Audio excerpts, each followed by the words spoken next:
Hey everybody, I'm Dustin with Dust and Wood. Thanks for tuning in. Today I want to show you how I successfully make an end grain cutting board. So stick around and I hope I can teach you something.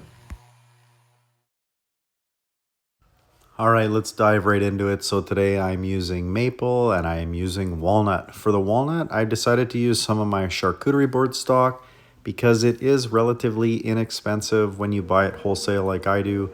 And a lot of these boards have a really nice straight edge. You can get some of that sapwood in the board and it leaves for a really cool looking end result. So the first thing we're going to do is run these boards over the jointer so we can get ourselves a nice straight edge for our table saw. But before we head over to the table saw, let's finish jointing the rest of our maple and then we can hit that saw. Now a lot of times when you're running stock through your table saw, it can get wedged on that riving knife due to the tension in the wood. And check out that push stick. So my daughter made that for me in shop class last year. She was 13 years old and I think it's pretty cool. If your stock does get wedged on your riving knife, I just keep a little wedge by my table saw and I hammer it into that cut line, which opens that gap up, relieving the pressure on the riving knife. And then your board should just continue through nice and easy. And you might have to do that on every pass. Sometimes you only have to do it on one pass.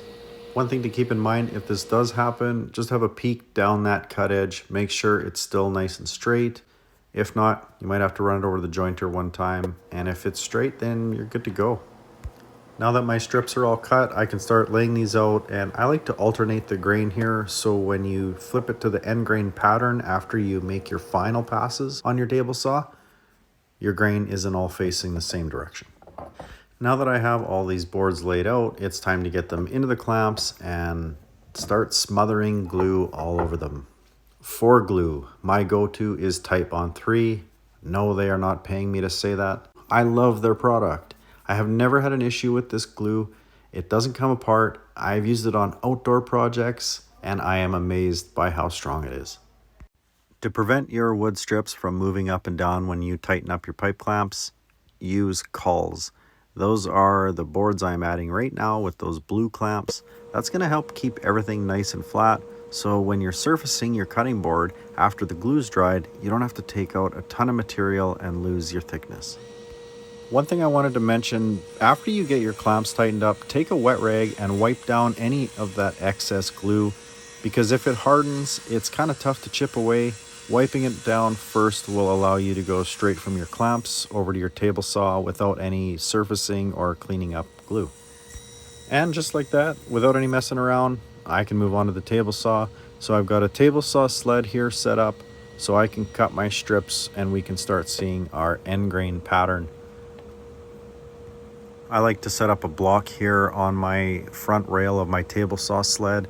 I set this at about 2 3/8 of an inch, taking into account the thickness of the saw blade and a little bit of surfacing that I'm going to have to do here on my drum sander. This should leave me with a board that's about 2 inches thick.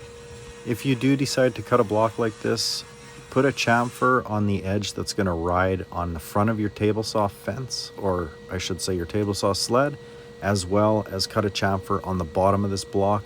So when you cut your slats or your strips in your cutting board, the sawdust has somewhere to go, and the next time you push your board up against your block, the sawdust isn't going to wedge in there and take your board off 90 degrees. All we have to do now is continue cutting this board until there is no board left. I'll often throw a couple of clamps on here and get that dust hose clamped to my table saw sled. This eliminates some of that airborne dust. I know it might sound crazy. I cannot stand dust in the air. I can't stand dust all over the place. And working in a wood shop, well, I do my best. Now we can see the tear out that the table saw has left. This is normal. If you can prevent this, fantastic. If you can't, it's not the end of the world, but you do need to have a drum sander. Well, that's what I use anyways. I take every one of these pieces, I run them through my drum sander.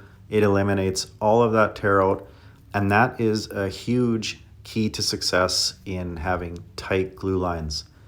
If you leave the tear out in there and you glue this board together like that, on the maple portions of the board, you might not see the glue, but on the walnut portions, you're definitely going to see the glue stuck in all those little pockets that are left from your saw blade tearing that wood.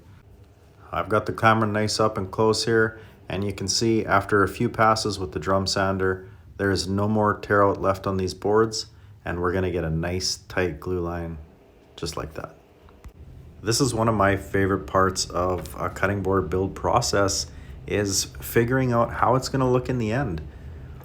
All I'm doing here is flipping that end grain so it's facing up, and then I'm going to start moving these boards around. I'm going to swap them end for end, and whatever pattern I like, that's how it's going to go into the clamps one more time for the final glue up. Okay, pro tip here, tape your pipe clamps.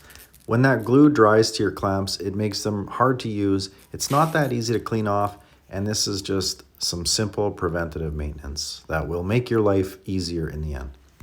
Before this last glue up, I put these cushion blocks up against my clamps on either end. What this is going to do is going to provide even pressure on each clamp rather than just the focus pressure where the clamp is. If you don't use these, what can happen is your board can actually compress in the middle, and the end result will leave your lines just a little bit wonky. It's not the end of the world if you don't do this, but if you can remember to do it, I always suggest it. Something to keep in mind with these cushion blocks is to have the thickness less than the thickness of your cutting board. That way you can still add your cauls and these blocks won't get in the way. Now it's one more round of glue, a tight squeeze, and our cutting board is just about ready. And I'll remind you one more time, don't forget to wipe down that excess glue.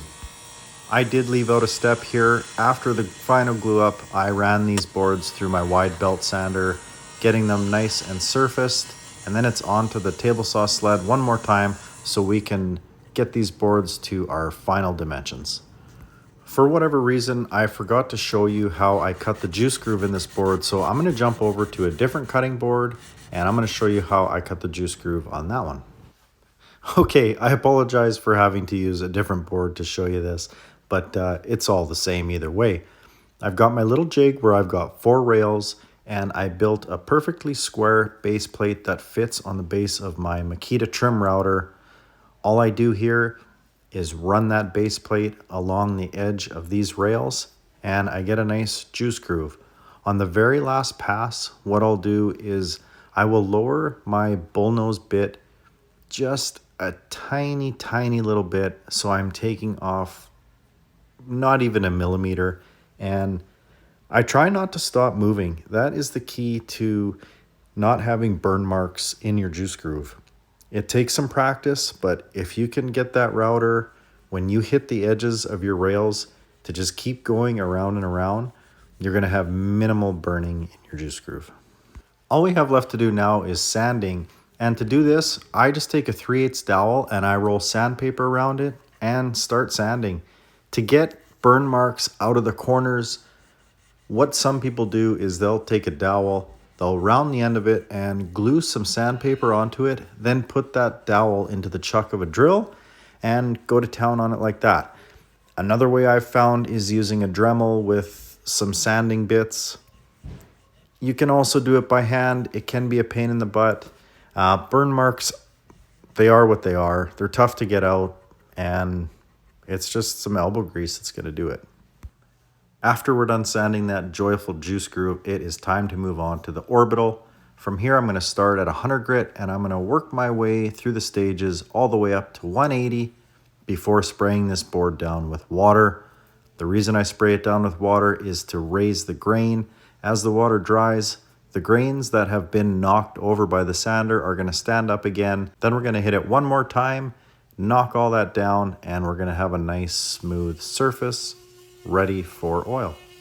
My go-to oil of choice for cutting boards and charcuterie boards is Lena Bio Supra. They say it's a one-coat product. For cutting boards and charcuterie boards, I always recommend doing at least 2 coats.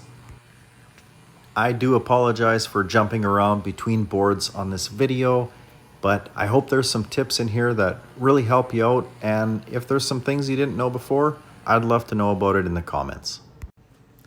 Thanks for watching and have a fantastic day.